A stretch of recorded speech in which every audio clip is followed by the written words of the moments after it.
Hi guys, David here from Strength of Mind Body Performance Coaching. I want to talk to you today about probably one of the most neglected muscles on the human body, and that is the calf, or more specifically the gastrocnemius. Now, strength athletes and performance athletes tend to kind of forget about the gastrocnemius, but we've got to think about it. It's part of the kinetic chain. If you're only working your glutes, your quads, what about that muscle that actually gives you plantar flexion?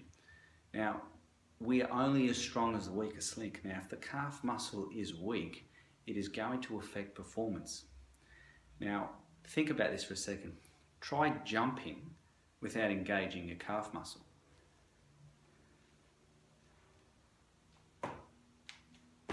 Like, that's flat-footed jumping. It just doesn't look right. But when you engage the calf muscle,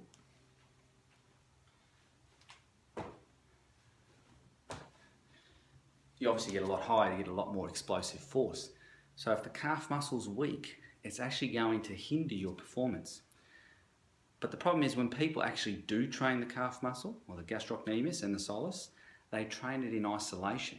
So they get a bar on the back, or they get into these machines and they stand there and they're up and down on their toes. Now, when do you ever, in a sporting arena or performance, ever just engage the calf muscle in isolation? It never happens. Think about it. When you're jumping, your quads are loaded and your hips are going into extension as your calf muscles contract. So it's that jumping motion or that running motion.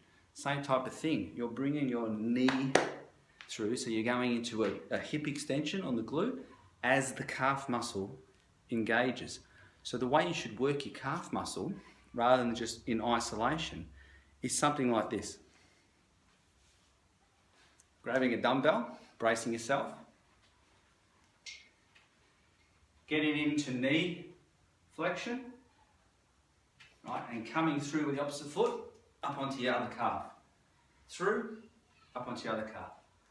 Squeezing that calf muscle. So what I'm doing is my glute is activating as my calf muscle is activating. Just like I would, just simulating like I would when I'm running or when I'm jumping. If you can do 3 sets of 10 to 15, probably 15 actually to 20, the higher the rep range for the calf muscle, the better actually, because they're a high endurance type of muscle. So think about working your calf muscle, but work it in conjunction to your actual primary movement patterns, not just in isolation. I'm not a big rap for just working the muscle in isolation, or any muscle for that matter. Try to emulate the pattern that muscle's engaged in a certain movement pattern. Like I said, jumping or running. Think about that. So if you want more information, please go to www.strengthofmindbody.com. Check us out on Facebook or Instagram. I'd love to help you out. Thanks very much.